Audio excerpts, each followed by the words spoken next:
Saudações, você está assistindo o Conexão Teológica. Eu sou o Joás e hoje nós vamos discutir, eu e o Edivaldo, né, presbítero Edivaldo lá da nossa igreja de Santa Cruz. Nós vamos falar sobre alegria. É um tema que é muito recorrente nas escrituras, né, e tem muito assunto, mas a gente vai bater um papo, né, sobre o tema, visto a sua importância, né, para os dias de hoje, né, todos carecem, todos buscam, né, a tal felicidade, né, e isso tem a ver com alegria, e nós vamos ver o que isso quer dizer para nós cristãos, né, o que é alegria para um cristão. É um prazer poder estar com você no Conexão Teológica, é um prazer maior ainda poder falar com você, que acompanha toda a programação do ADEC TV, e como você já disse, né, falar de alegria, em épocas em que há tanta dor, há tanto sofrimento, nada melhor para um papo teológico do que algo que é tão necessário na vida. E a palavra de Deus, ela norteia esse assunto de Gênesis a Apocalipse, porque o ser humano ele nasceu para ser feliz. O ser humano ele nasceu para viver uma vida alegre, né? E o que a Bíblia tem a nos dizer sobre alegria? É um mandamento, é um sentimento, né? Nós vemos aí nas ciências de forma geral falando desse sentimento, né? Dessa questão de alegria, né? O que é alegria para mim? O que é alegria para você? Né? O que te alegra? Né? Então, é muito gostoso a gente poder começar a falar sobre isso, né? Para nós cristãos, né, um dos versículos que eu acho que nos chama a atenção por quem escreveu e como escreveu, está lá em Filipenses 4:4, quando Paulo diz, né? Regozijai-vos sempre no Senhor. Outra vez vos digo, regozijai-vos, ou em outras expressões vai dizer, né? Alegrai, né? Alegrai-vos no Senhor, outra vez vos digo, alegrai-vos. Então, a alegria, ela é algo que você precisa trabalhar, né? E a gente vai bater esse papo aqui e a gente vai entender que a alegria, ela precisa ser trabalhada, né, na questão do ser humano. Então parece que a primeira coisa que a gente vê sobre alegria, né, nas escrituras é que é uma ordenança, né? É uma ordenança. Se o apóstolo, não só aos filipenses, né, disse aos tessalonicenses também, né, alegrai-vos, né? Ele, na sentença seguinte, né, alegrai-vos, orai sem cessar, né?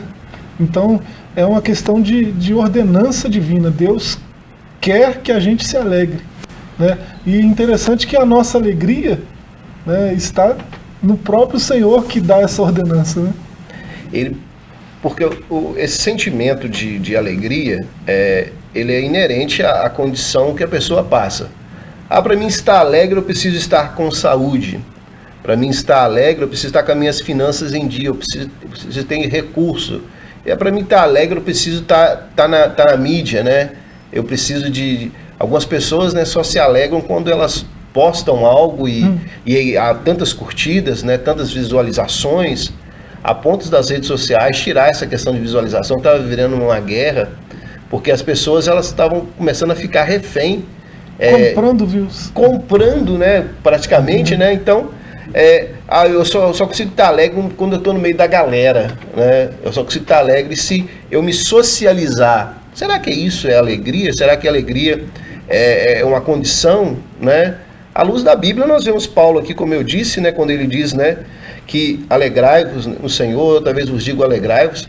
Ele estava preso. Olha a situação que Paulo estava, né, quando ele escreveu esse versículo, e a carta toda é uma carta de alegria. E a gente começa a pensar, então, que a alegria ela é inerente à condição. Isso a gente falando para quem crê na palavra de Deus, quem crê no Senhor, quem deposita sua confiança no Senhor. Mas e para o mundo contemporâneo? A gente começa a observar que as pessoas só se alegram se estiver numa roda, né, num churrasco ou numa festa social. Mas e depois? Será que essa pessoa ela se mantém alegre? Será que a alegria ela tem proporções? A gente fica se perguntando isso. Se a gente olhar para a filosofia, né, parece que a filosofia sempre atrela, né, a alegria, a felicidade, né? A filosofia trabalha mais com a ideia de felicidade, né? Nos termos de Hegel, por exemplo, né? Quanto mais prazer você tem, mais feliz você é, né? Essa é a ideia. Aí você vai para Spinoza, né? Baruch Spinoza, ele vai dizer que a alegria é algo tipo um ganho de potência, né? Você vai de acordo com a sua potência vital, né? E quando essa potência vital ela sofre um ganho por circunstâncias externas a você, né? Isso é felicidade, né? Então, a filosofia, de forma geral, ela sempre atrela a alegria ou a felicidade a coisas externas a nós, né? A teologia faz isso em algum nível, mas é um tanto diferente. Quando o apóstolo diz alegrai-vos no Senhor, né, há um determinante externo, que é o Senhor. Só que ele é mais interno do que externo, né? É o mesmo apóstolo que diz que nós andamos nele, nós nos movemos nele, existimos, né? Então, ele está em nós, nós estamos nele, por isso nós nos alegramos. Então é um pouco diferente do que a filosofia diz, né?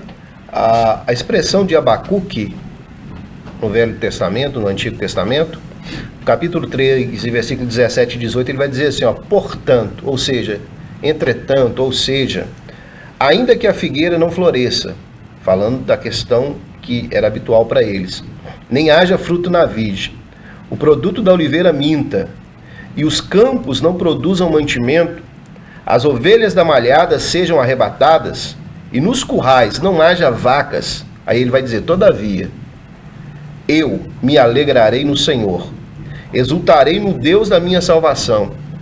O que Abacuque está dizendo é o que vai permear todo o Novo Testamento e a igreja primitiva, de forma geral, que eles não se alegravam pelas condições externas, mas sim por aquilo que eles tinham interno dentro deles. A presença de Jesus na vida deles era suficiente para mantê-los alegres, independente das circunstâncias, da perseguição, da escassez, da fome, de toda a condição externa não afetava a questão interna.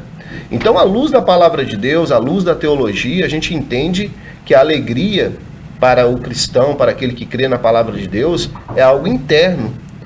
Ele não precisa de subterfúgios, de coisas externas, para que ele se alegre. A nossa alegria é Cristo, a nossa alegria é a nossa esperança, né? Alegrai-vos na esperança, né? Qual é a esperança do cristão? É uma vida futura. Eu tenho certeza do meu futuro, independente das situações. Também não é uma paranoia, não é uma utopia que a gente vive, né? A gente não vive... então quer dizer então que o cristão vive alegre 24 horas? É lógico que, como um ser humano, todos nós temos. Mas as aflições, os problemas, as circunstâncias adversas, ela não rouba de nós a nossa alegria. Ela passa por nós, mas ela não permanece em nós. O que permanece no coração do cristão é a alegria. Agora, sofrimento vem, mas ele tem que passar. Agora, a alegria ela é constante naqueles que têm o Senhor na sua vida. E isso parece meio paradoxal, né? Alguém que ouve isso da gente, né? Está nos assistindo aí e ouve isso da gente, parece meio paradoxal, né? Incongruente. Como pode? É só olhar para qualquer crente verdadeiro. É só olhar para a vida dele. Olha as circunstâncias que ele está, né? Sejam elas quais forem, você vai ver que ele tem alegria. É nítido, é perceptível, né? Os olhos não mentem. Você vê que ele está alegre. O verdadeiro cristão, a pessoa pergunta assim, poxa vida, mas como é que uma situação dessa o camarada está com esse sorriso largo, e nem sempre um sorriso largo é sinônimo de alegria, né? Nem sempre uma pessoa extrovertida quer dizer que ela é alegre, né? Então, isso engana muito a gente. Tem uma historinha que eu gosto de retratar muito ela, de um cidadão que chega numa cidade e ele vai procurar, ele fica sabendo que naquela cidade tem um profissional, né, da área de saúde, que ele tratava esses distúrbios, e ele estava se sentindo muito para baixo, muito magoado, uma tristeza profunda, e ele não conseguia assimilar por que ele estava sentindo daquela forma. E como tinha esse profissional naquela cidade, ele foi procurar esse profissional na área da saúde que trabalhava nessa questão.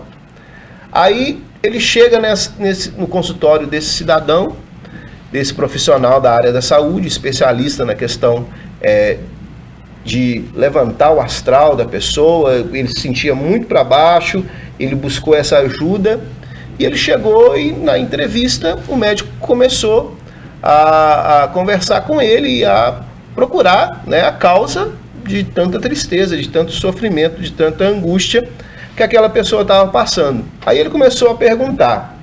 Aí ele pergunta para ele, você está com algum problema de saúde? Porque naturalmente uma pessoa que está cometida de uma enfermidade, de alguma coisa, está passando por um problema de saúde, ela perde a alegria, o sentido da vida. Ele falou assim, não, estou com uma saúde ótima, estou bem.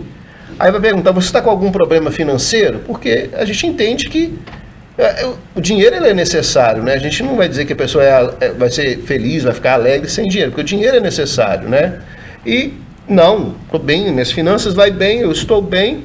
Tem algum problema familiar? Porque os problemas familiares também é um ladrão de alegria, pode roubar a nossa alegria também. Aí ele disse, não, tá tudo bem. Falei, então tá faltando para você entretenimento, você precisa se entreter. Você precisa... Aqui na cidade tem um circo, chegou um circo fantástico, eu já pude participar. Lá tem um quadro dos palhaços, tem um palhaço que ele é fantástico. Ele vai levantar o seu astral, ele vai fazer você rir, porque eu já vi muitos bons palhaços, mas esse palhaço ele é especial. Aí ele olha para o cidadão não conhece, porque ele está passando naquela cidade, e vai dizer assim, olha, o palhaço sou eu. Aí que entra a grande questão de que uma pessoa extrovertida, uma pessoa que às vezes ela nos faz sentir bem, talvez essa pessoa também ela nem tenha essa alegria.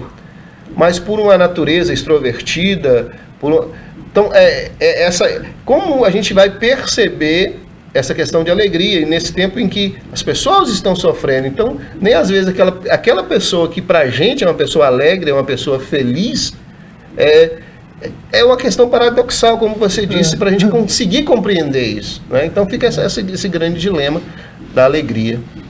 A palhaçada, né, em algumas culturas ela é mal vista, né, mal interpretada até, mal compreendida, mas se trata de uma arte, né?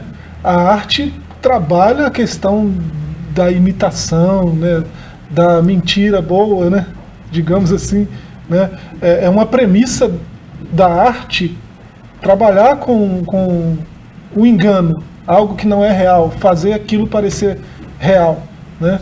Todas as artes lidam com isso. Então, o palhaço que você olha ali parece que está tão feliz, parece que está tão alegre, né? Pode passar por essas intempéries, né? E não se sentir alegre. E no caso do cristão, se fosse um palhaço cristão, né? Nós poderíamos dar uma receita boa para ele, né? A mesma que o apóstolo deu. A gente falou que o apóstolo ele falou orai sem cessar, né? 1 Tessalonicenses, né? Orai sem cessar vem depois de alegrai-vos sempre. Então a alegria e a oração são coisas constantes na vida do crente. E me parece que, olhando para as Escrituras, as duas coisas estão entrelaçadas, né? E isso tem uma lógica, quando a gente começa a pensar sobre isso, né? Porque orar nada mais é do que dialogar, conversar com Deus. E esse é o Criador do universo, é aquele que nos conhece, que sabe toda a nossa estrutura melhor do que nós mesmos, né? E um contato com esse ser tão especial, né? Lógico que é um contato alegrador, né?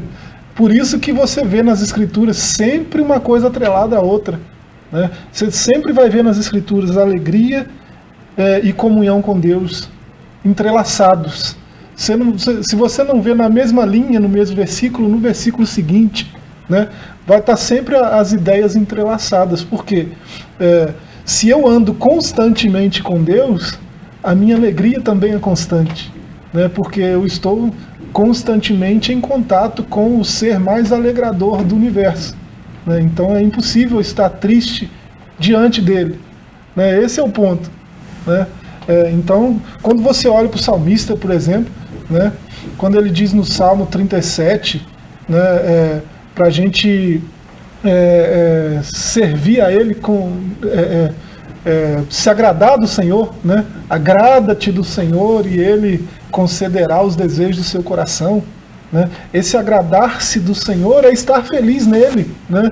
É estar alegre nele, porque tem contato com Ele, né? Porque serve a Ele, porque pode ouvi-lo, né? Isso que é o diferencial de quem anda com Deus, né?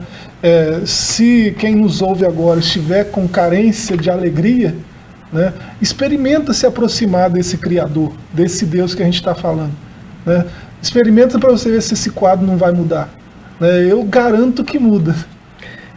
Em Provérbios, né, 15, 23, vai dizer o seguinte: o homem se alegra com a resposta da boca, e a palavra a seu tempo quão boa é. É interessante a gente pensar então que a alegria ela pode ser construída com uma vida de oração, com uma vida de intimidade com Deus, com você viver o melhor de Deus. Aí você vai passar então a ter isso no seu coração. Então a gente começa a compreender que eu preciso também viver, fazer com que as pessoas se alegrem que estão ao meu redor, ou seja, a palavra da minha boca, as minhas palavras têm que ser palavras de vida, palavras que vão produzir alegria nas pessoas, e automaticamente essa alegria vai passar por mim. Porque se eu sou uma pessoa que só produz o bem, que eu sou uma pessoa que convivo no meio das outras pessoas, sempre trazendo aquilo que é bom, aquilo que é agradável, aquilo que a Bíblia diz que é prazeroso, então as pessoas ao meu redor vão ser felizes e vão me fazer feliz, porque uma pessoa feliz, ela contagia o ambiente que ela está. O primeiro verso que foi citado aqui parece que foi Filipenses 4, né? Isso. Alegrai-vos sempre, né? E ele repete, né? Outra vez vos digo, regozijai-vos, né? Alegrai-vos. O hebraísmo sempre de Paulo, né? E isso é um pouco didático também, né? Hoje nós temos recursos de escrita que tornam a ênfase um pouco mais fácil, né? Quando a gente quer enfatizar uma coisa, põe um negrito, um itálico, caixa alta. Destaca, né? Tá destacado. Nas culturas mais antigas, né, onde o papel era mais escasso, né, se usava um método diferente para enfatizar, a repetição, né? Então a gente começou esse quadro dizendo que a alegria é uma ordenança, né, e a gente quer reforçar essa ordenança, né? Você que está nos ouvindo, né, tenha isso em mente, você pode estar alegre sempre, há essa possibilidade, né? E essa possibilidade se dá no fato de conhecer o Criador da vida, né? Conhecer aquele que é capaz de alegrar em qualquer situação, né? Nós vamos fechar esse bloco para um breve intervalo e a gente se vê daqui a pouco.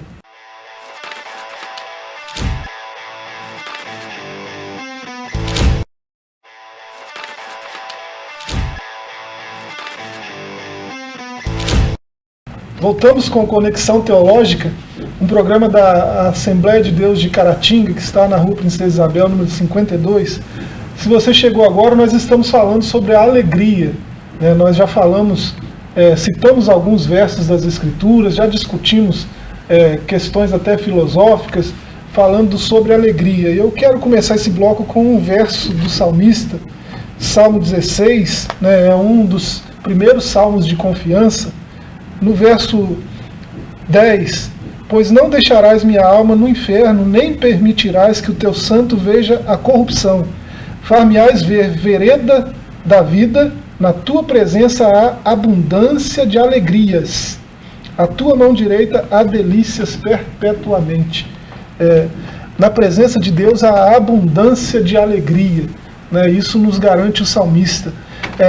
E parece que nesse salmo de confiança, né, do começo ao fim, eu li os 2 últimos versos, a ideia que a gente trabalhou no primeiro bloco, né, de que a alegria e comunhão com Deus estão intimamente ligados, né, aqui nesse verso, né, nesses versos do Salmo 16, a gente vê uma ideia da tradição judaica, né, a palavra lá no Salmo é simha, né? E essa ideia de alegria, né, ela é plural e ela está atrelada à realização, né? A ideia está intimamente ligada a algo que você realiza e você se alegra em realizar, né? Tanto é que ele pede para Deus mostrar o fim, né? Ele diz, ele canta isso, né? Far-me-ás ver a vereda da vida, né? E nos versos anteriores ele fala até da morte, né? Que é a coisa mais entristecedora da nossa existência, é a morte, né? Mas não para nós que andamos com Deus, né? A morte não é o fim de nada para nós, né? Então, é por isso que o cristão está sempre alegre, que ele tem o contato direto com o doador da vida, né? Com o ser mais alegrador do universo, né? E ele consegue visualizar essa realização, ele é realizado em Deus, né? Por isso ele tem alegria.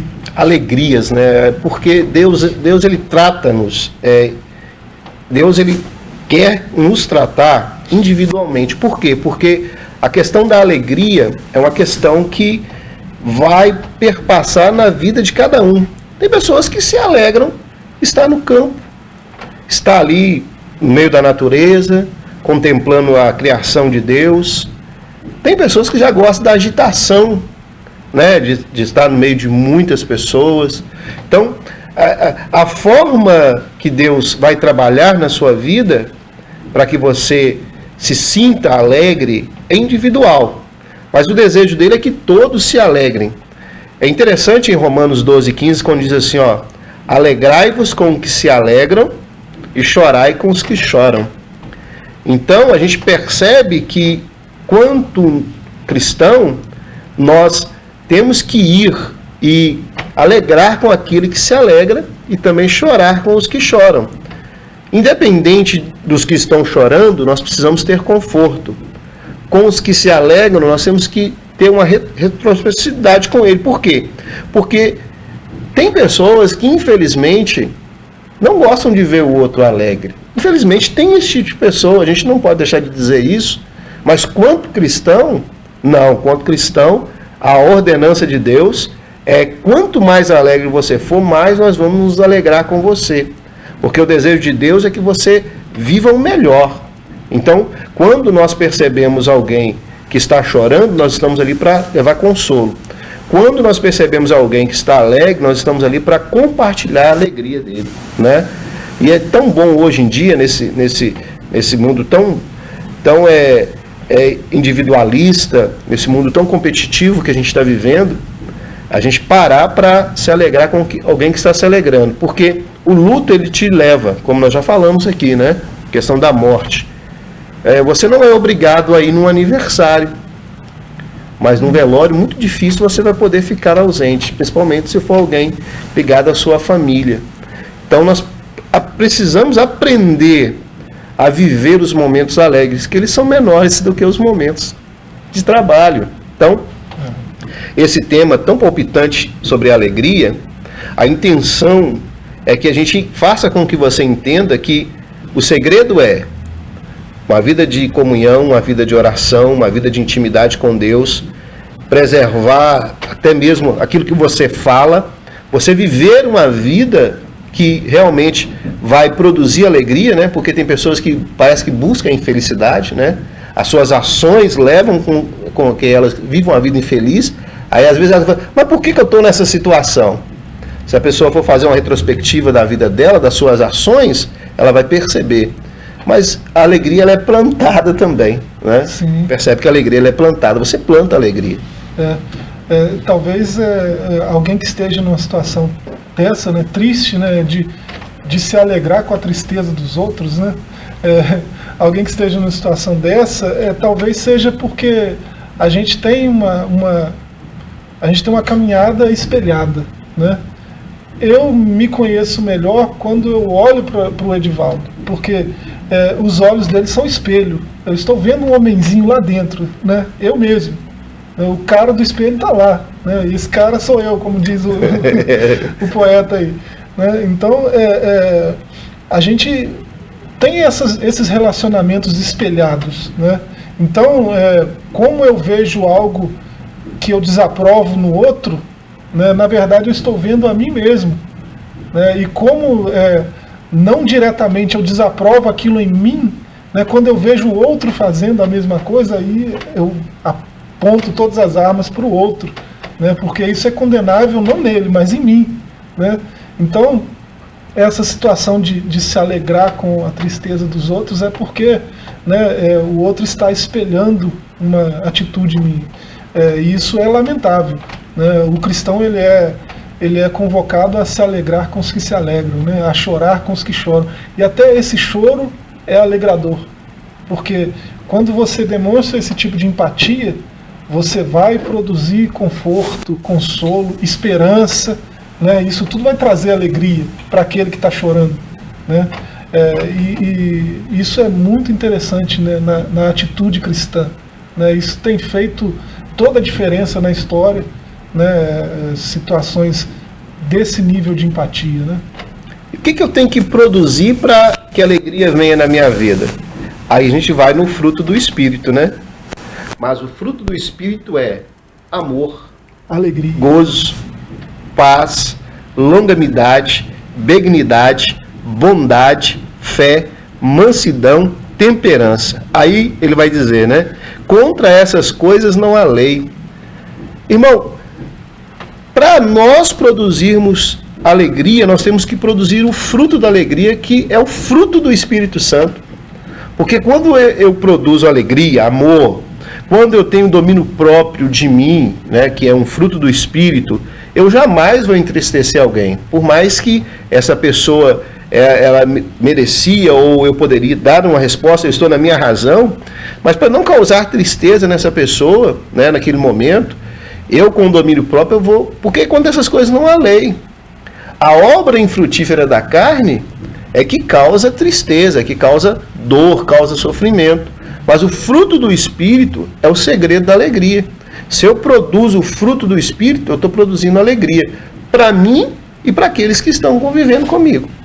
Deus nos fez para sermos felizes, para sermos alegres, né? Deus criou o ser humano para isso, para se alegrar nele, né? Era o ápice do dia de Adão, quando na viração do dia Deus chegava no jardim para bater aquele papo, né? A queda bagunçou tudo, né? A tristeza entrou com a queda, com o pecado, né? Por isso que nós não somos todos alegres. Acontece que a obra redentora trouxe a alegria de volta. Agora, o fruto do Espírito produz essa alegria de novo, né? Aquela que o homem perdeu lá no jardim, né? Voltando a Filipenses, né, a gente, antes do verso 4 do capítulo 4, que o apóstolo fala duas vezes, né, alegrai-vos, ele já tinha dito no capítulo 3, né, alegrai-vos no Senhor. E é interessante, quando a gente faz uma exegese mais profunda, né, no texto, você vai ver o termo ali, chairete, né? O termo grego ele tem sua raiz na graça. O mesmo termo que o apóstolo Paulo usa para graça, caris, né? Caris é graça no grego, é o que dá origem à palavra alegria, a palavra chairete, né? Então, a nossa alegria está intimamente ligada ao Senhor, é a mesma ideia de Simha, né?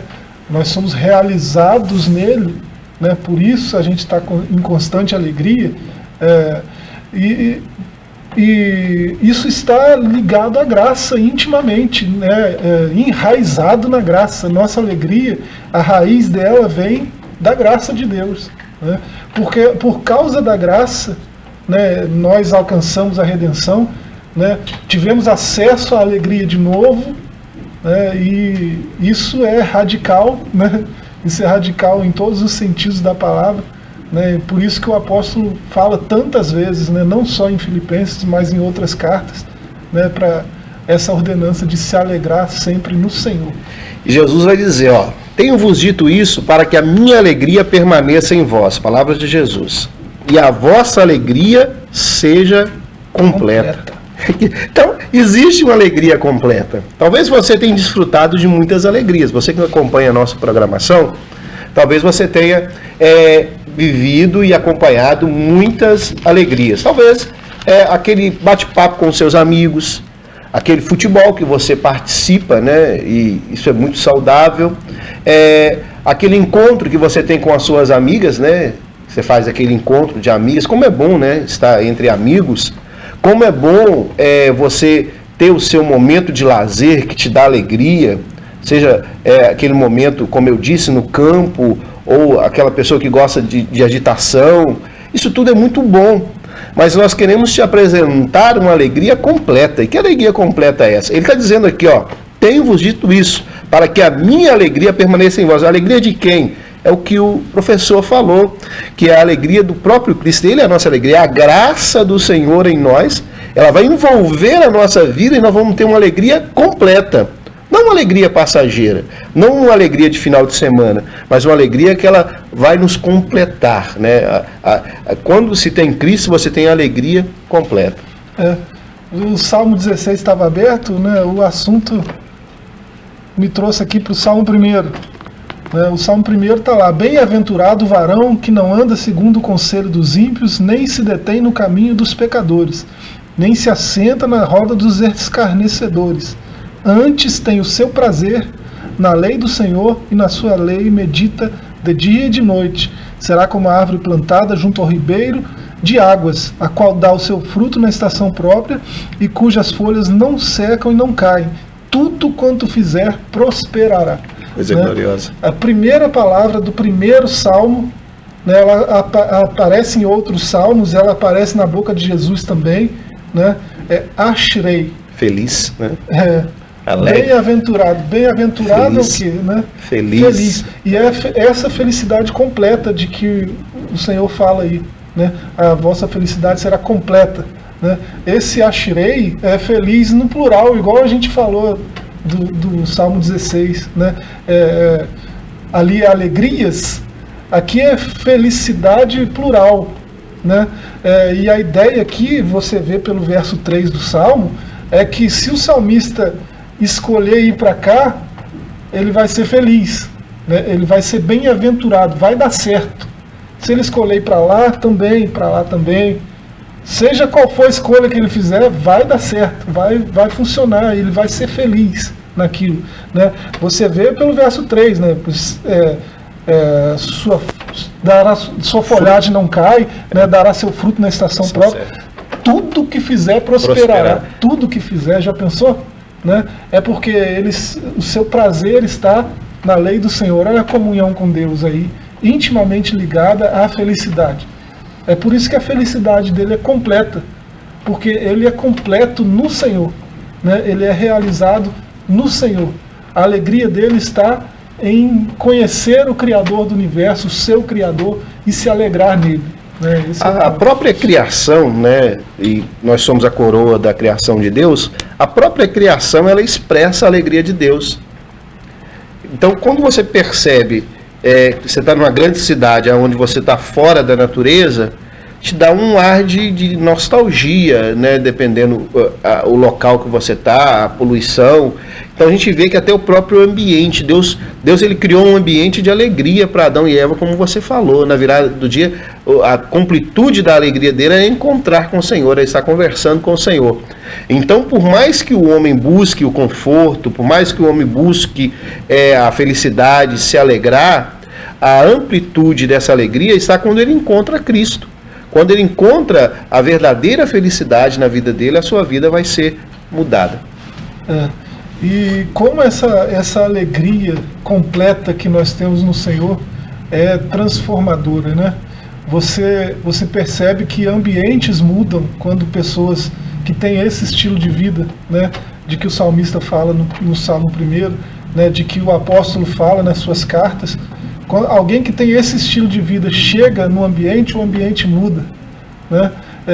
A gente vê isso em algumas passagens da Escritura, né? Quando você vê depois, o apóstolo, esse que manda a gente se alegrar sempre, né?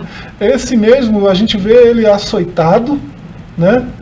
Com feridas abertas, todo ensanguentado, né? Praticamente desnudo, né? Com suas roupas, né, não sobrou nada, muitas chibatadas, deixou feridas abertas, o sofrimento é grande, né? Não tem nada ali, não tem um paracetamol, não tem nada ali para aliviar. Pomada, né? E quando chega perto da meia-noite, ele chama o companheiro e começa a cantar. Que doideira é essa? É aquele paradoxo que a gente falava no começo. Que doideira, os caras estão cantando nessa situação, né? É porque, para um cristão, para alguém que anda com Deus, né, de fato e de verdade, né, a alegria é uma constância, né, é uma constante invariável. Né? Não fica mudando, variando de acordo com a situação.